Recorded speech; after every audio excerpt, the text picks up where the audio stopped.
I've been building and scaling my business over the past 6 years, which has grown to over 100 employees, and we did $25 million in aggregate group revenue last financial year. And if I had to start all over again today, there are 6 key lessons that I've taken from the past 6 years that I would implement to grow my businesses even faster. And in this video, I'm going to walk you through the 6 big lessons I've taken from the past 6 years so you can take them on board and scale your business even faster. My name is Jack Henderson. I'm the founder of the Henderson Group, which is made up of a few different companies, mainly being my buyer's agency and my building organization. We work across the eastern seaboard of Australia, essentially in the real estate sector. And when I was putting the notes together for this video, I was really thinking about what are the 6 things that if I had to start from scratch today that I would want to know and have in the back of my head so I could scale my businesses even faster than what I've been able to scale them over the past 6 years. So let's not waste any more time and let's get straight into it. Lesson number 1 is to start building a brand from day one. Documenting everything that you're doing, creating content on a daily basis, and essentially telling people and telling the world what you're doing. The sooner you start building a brand and the sooner you start creating content, the sooner you are going to start seeing the rewards from that. So I put out my first bit of content literally the first week that I got into the real estate industry. And because I've been into the industry now for 6 years, now we have amassed hundreds of thousands of followers and we get literally tens of millions of views on all of our videos on a monthly basis. And we are really starting to see the rewards now. But what I've seen from so many different people, they will spend their first 3, 4, 5, 10 years in business, not create any content, no one will know who they are, and then all of a sudden they go, oh, now I need to start creating content. And they've essentially left 10 years of the possibility of building a brand on the table when they could have started 10 years sooner. Now, what makes this easier is to hire someone to help you start creating content and help you start building a brand from day one or as soon as you possibly can. So my first hire inside of my organization was a videographer. It wasn't an admin assistant. It wasn't an EA or a salesperson. It was literally a videographer because I was doing all the work. I was doing the selling. I was doing the servicing of the clients. I was doing everything that I possibly could. And I had someone there videoing everything, creating content out of it and putting it online. It'll also allow you to post content and start building your brand more consistently, because if you just simply rely on yourself to create content, as soon as you get busy, it's the first thing that goes out. As soon as you get busy, you go, I can't be bothered shooting content. I don't have time to shoot content. Whereas if you've got someone there shooting everything you do on a daily basis and then post-producing and creating that content, you'll consistently start building your brand from day one. I can assure you, like it has for me, it'll make your business significantly larger much faster over a long period of time. I've got 5 years now or 6 years now of content out there, of trust being built in the marketplace, of followers, and of experience of creating content. Start building your brand from day one. Start telling people who you are, start telling people what you do, and start sharing it with the world, because your future self will absolutely thank you for that. I can assure you. Now let's jump into lesson number 2, and it is to execute as fast as you possibly can. We sit on decisions for too long. We try and weigh up every option and every alternative. What if this happens? What if that happens?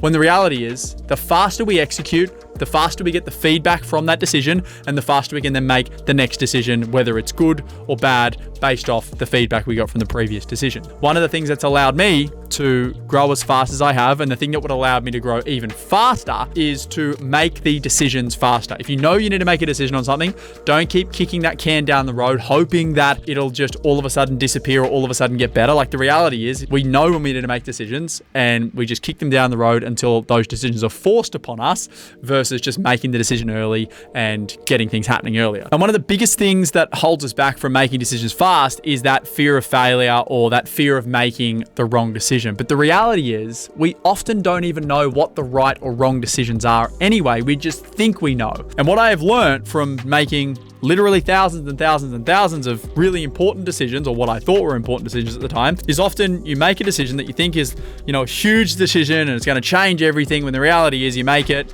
you move on with your life. If you ask me, what I did 5 years ago, or something that I procrastinated on, or a decision that I took too long to make, what that decision was, I would have no idea. What you think is really big at the time often becomes a very small thing as time goes on. The faster you execute, the faster you get the feedback from that decision, like I said, whether it's good or bad, the faster you know what direction you need to move in. You hire the wrong person, for example. You know it's the wrong person straight away, and then you go, let me give that person 1, 2, 3, 4, 6, or 12 months, and then you have to sack that person anyway because they were the wrong decision from day one. You knew it within the first month, but it took you 11 more months to make that decision, which means you didn't hire the right person for 12 months when you could have just gotten rid of that person straight away and hired the new person. But you didn't want to fire them because you thought you'd hurt their feelings. You thought it might work itself out, and you thought that maybe they were just a slow starter, when the reality was you knew what you had to do. Or, for example, advertising. There's a channel working, you're advertising on Meta or you're advertising on Google. Your cost per acquisition is really good. Be like, I don't want to push spend too quick. I don't want to increase our ad spend too much. I'll just see if it continues like this.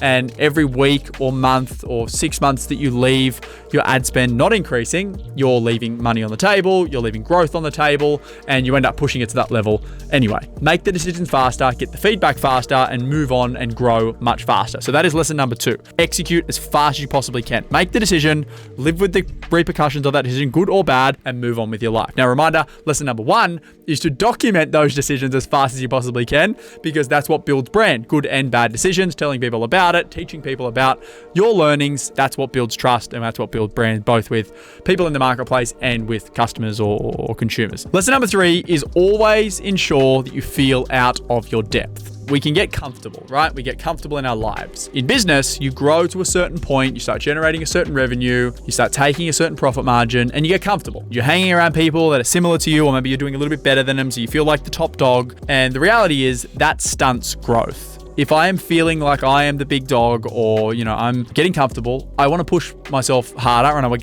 to get myself out of my depth. I want to start hanging around people that are significantly better than what I am from a business point of view, because it makes you realize that you've got so much growth ahead of you. So a really good example, I'm in a group called the Entrepreneurs Organization. I think you need $1.5 million of revenue to qualify to get into EO. My goal as soon as I got into EO was to then qualify for the next level up, which was YPO, so Young Presidents Organization. Now, to get into that, I needed $25 million of revenue. So it was a huge jump to get to YPO. That was my goal. So, as I went through my EO journey, and I'm still in EO now, but as I went through my EO journey, I was the smallest fish, and I eventually become one of the bigger fishes in EO, and I started to get less value out of it. And as soon as I got less value out of it, I wanted to get out of my depth even more. So then I joined YPO, where all of a sudden I went from being big fish, small pond into small fish, big pond, because I'm one of the smallest businesses now in a global network of some of the biggest businesses in the world. So now I'm surrounded by people that are doing much bigger and much better things than I am, which makes me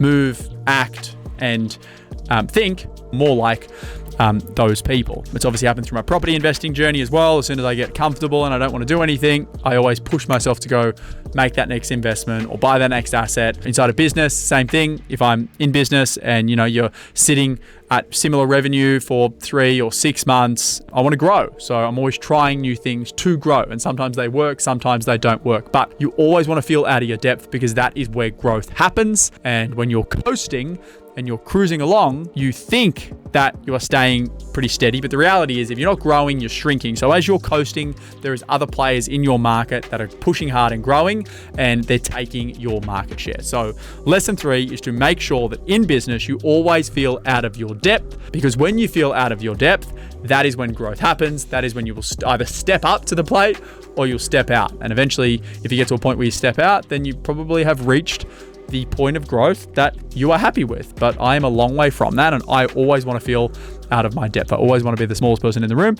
And just one last thing on that. It's also about then saying yes to things that make you feel uncomfortable. So a lot of people are uncomfortable with public speaking. If you get the opportunity to go and speak to a crowd, don't say no because you're scared. Say yes, step up, feel out of your depth, and that is where growth happens. Shooting content. A lot of people get nervous about shooting content and being on camera. Say yes. That's the thing that allows you to grow, because I can assure you, no one's going to remember the time you fucked up on stage or the bit of content that you said the wrong thing in 5 years' time. And often this happens when you don't start until you are ready. You're like, oh, I won't start until I do this, or I need to go and achieve this before I do something. Where I think the real key is always starting something before you feel ready. Always saying yes to everything before you think it's the right time. The reality of the right time is it never comes. Well, in my life, it's definitely never come. I've always said yes to things before I've been ready for it. And then all of a sudden, because you say yes, that's what makes it the right time. Make sure you're always out of your depth, because I can assure you, I always feel out of my depth. Now, lesson number 4 is more of a strategic pillar inside of the business. It is making sure you are serving the right customers. I wanted to serve anyone that gave me money, because you're starting a business, you need revenue, you want to help everyone, right? You're like, I'll help you, I'll help you, I'll help you. And the reality is you need to do that when you start a business, because you need to get your business off the ground, you need to get momentum, and you need to actually work out who you love working with and who you don't love working with.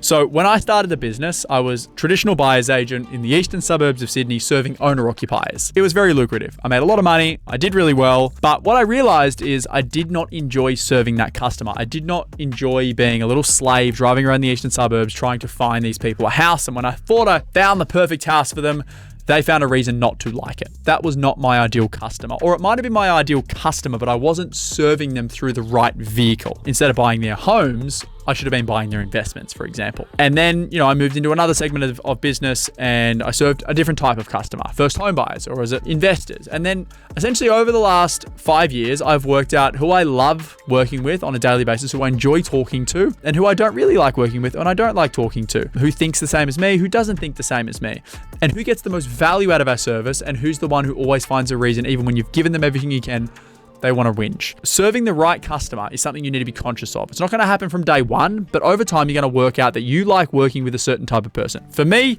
it's people that are generally 30 to 45 years old, are either in high-paying jobs, or they're running their own businesses, they're growth-minded, and they are similar in nature to me. That's who I like working with. That's who gets the most amount of value out of our service. That's who we can help the most. That is who now we market to. That's who we speak to. That's who we want to work with on a daily basis.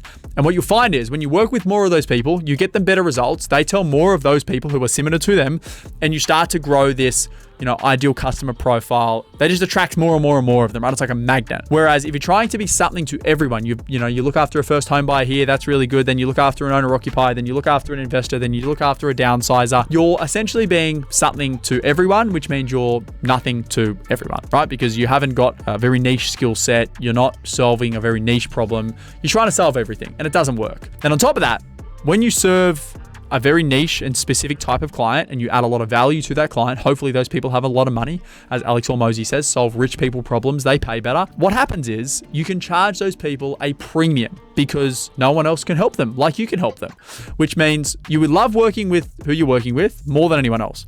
They pay you more and you add more value to their lives. It's like the ultimate thing. When you are running your business and growing your business, you're going to have to serve everyone to begin with because that's how you're going to get off the ground. But as you start to build a brand, again, back to lesson 1, and people start coming more to you as opposed to you going out, and trying to get them, you start to attract more people. You can start to be more selective. You start to say no to certain customers because they're not your right customer, and you can refer them to someone who maybe is better suited to suit them. And you only say yes to your ideal customer.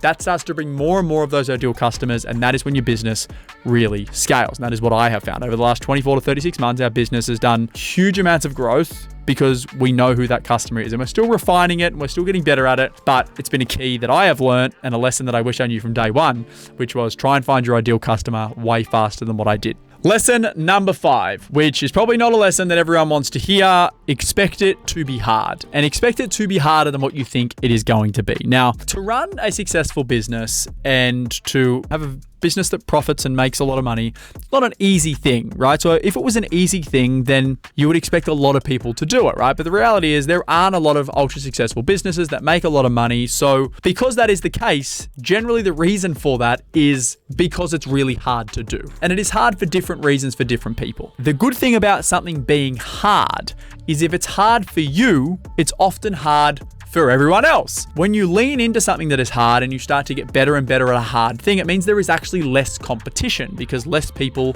want to put themselves in that situation. Thinking that you're going to get into business and it's all going to be bottles, models, Lamborghinis, private jets and all this jazz, which is often what is spoken about and showed on social media, it couldn't be further from the truth. Now, don't get me wrong. Business is lucrative. Business can bring all of those amazing things. If you are that way inclined, you can go and do all of that stuff if you are good at business. But generally, when you are good at business, the reason you are good at business is because you love the craft of business. You love marketing. You love sales. You love working with people and hiring A players. You love all the things that business is about, and you don't actually want that stuff. So when you start growing a business, you just are obsessed with growing your business versus growing your business because you want to get all the bottles, models, and Lamborghinis, right? And that is often why when you look at the most successful business people in the world, they aren't really flashy. They don't really care about all the things that they could buy because they love the game. Through my business journey, there's been really good times, there's been really bad times, there's been less good times and less bad times. But one thing that is consistent is when there is a bad time, there is a good time that comes after it. And when there is a good time, there is often a bad time that comes after it. And that is just the cycles and the flows of business. There's lots of things that impact business. You've got economic times, you've got, reputation. So you need to expect it's going to be hard. And when it gets hard, don't think that there is something wrong with you or something wrong with your business. Just know that it is all part of the journey. If it is hard for you, it's hard for everyone else. And the more you push through hard, the less competition you're going to have. And when you've got less competition, that is a good thing. Because when you go and do easy things, there is lots of competition. And when there is lots of competition, that is not a good thing. Lesson 5 is expect it to be hard, and often expect it to be harder than what you think it's going to be.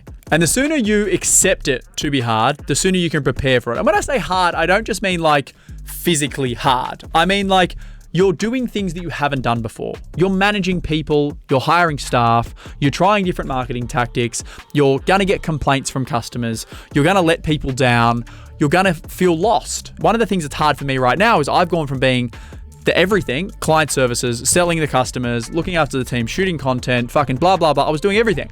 And then I start hiring, and lots of people do all these things now. Sometimes I get to the office and I've got a full calendar of nothing. That is also an element of hard because you lose your you lose your direction and purpose. And I know that seems a bit of a fugazi, but it's true because then you got to look for the next thing to make your business grow. So hard comes in different shapes and sizes. And like I said, the sooner you accept that, the sooner it'll get easier, believe it or not. That's lesson 5. Expect it to be hard.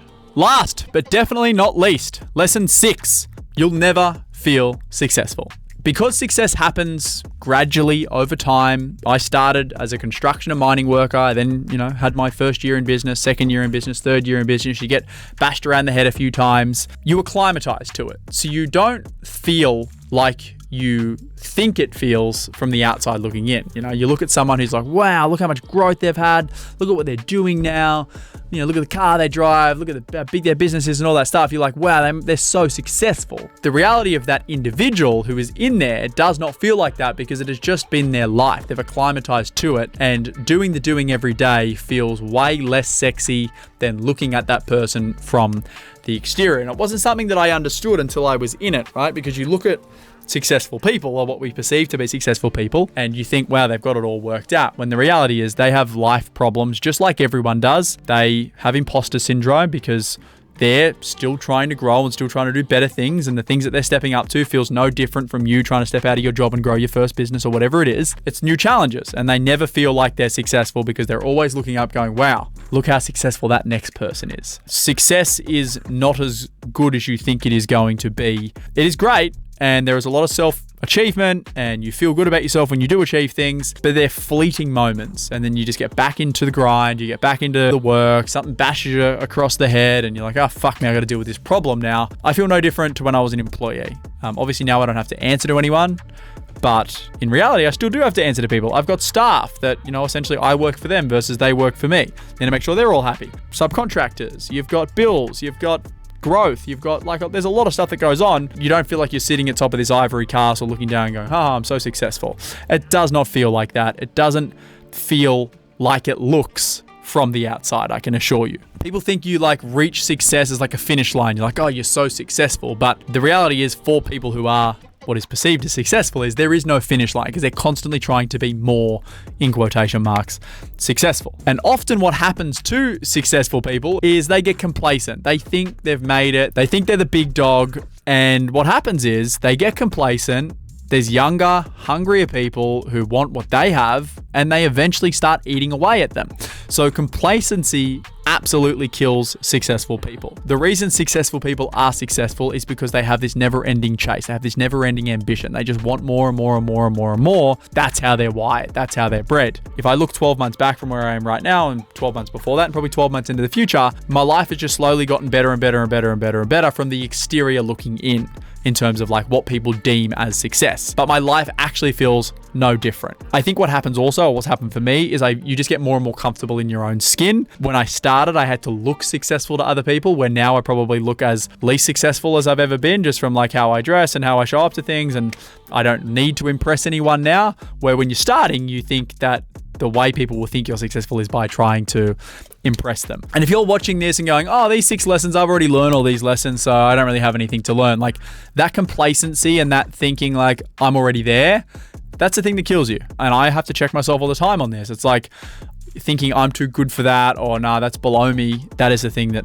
kills successful people. It's critical to always stay and feel like you're not successful, so you're constantly chasing success. And there is always someone that you can learn from. There is always someone that is doing better than you in something. Now, you may, if you're Elon Musk, it's like, well, you think Elon Musk is at the top of the business world, right? He's got multi-billion-dollar companies and blah, blah, blah, blah, blah. But if you look at Elon Musk's health, if you look at his family life, there's probably room for improvement in those things from an outsider looking in. So success to me would be looking at those things and going, how can I be healthier? How can I be fitter? How can I be better for my children or my partner or whatever it is? Because success is not just one-dimensional, it's four-dimensional. So for me, over the past 6 years, they're the 6 lessons that I feel if I could condense it down, give someone a 1-pager of knowledge and say, hey, make sure you follow these 6 things or understand these 6 things because it's going to make your journey over the next 5, 10, 15, 20 years easier. These would be the 6 lessons that I'd give them from the past 6 years. And the funny thing is, if I was to reshoot this video in 6 years' time, there's a chance that they may be different, right? Because I'm going to learn more lessons over the next 6 years that may be more important. But I've grown from essentially 0 to $25+ million in revenue, 0 to 100 staff. And these are the 6 things that I feel like if you're within that 0 to 25 million or 0 to 100 staff are going to be very valuable for you to go and implement or to learn from to get you to where I am faster than I got here myself. But look, the reality is business on the day-to-day is messy. In hindsight, everything looks like a beautiful, concise strategy where it's just been executed to the T, but it's not like that. It's messy, it's up, down, it's sideways, it's in and out. It's definitely not as we think it's going to be all the time. Consistent progress, moving forward, making the best of what you have is what ultimately leads to people who do better than other people and become more successful. It is essentially staying calm in the madness and building what you can with it. So if you'd like to see more business related content just like this, because it has been requested a multitude of times by people saying, hey, less property staff, tell us more about your business and growing your businesses and how you've done it. Like this video, comment on this video and tell me what you want to hear about, and I will share my experiences with you. Until then, ciao for now.